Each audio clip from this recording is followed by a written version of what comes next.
kwarto. Inayos nila. Dito naman pagkakagawa. Nawala na yung dating butas dito. Natakpan nila. Hindi ko alam kung paano nila nagawa yun. Perfect. Tapos magpintuan na.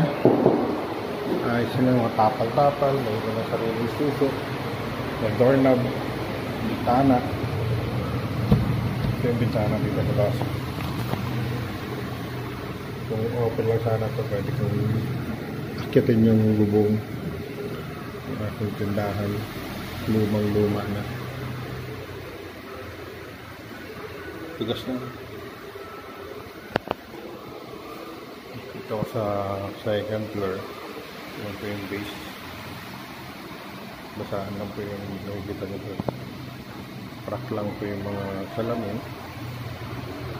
Yung mga ilaw. Sa lumaan, hindi nila ulit natapalan nito para mas magandang tingnan. At okay na ito. May second room. So dalawang room na mayayari. So tanaw mo yung malaking building ito. Mataas na yung ginagawang building kay Billy Jean. Katabi ko, dating bakanting lote. Meron na tindahan.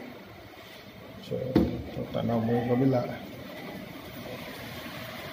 Tanaw mo yung basura sa likod. Hindi ka nakaayos. Papatabas natin.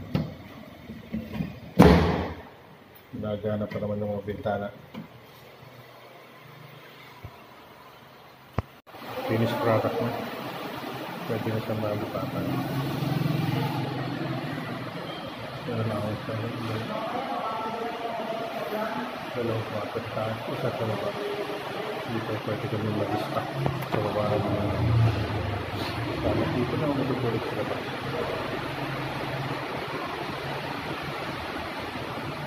Dito na ako mag-stock. Siya, galing sa akin ng pintuan.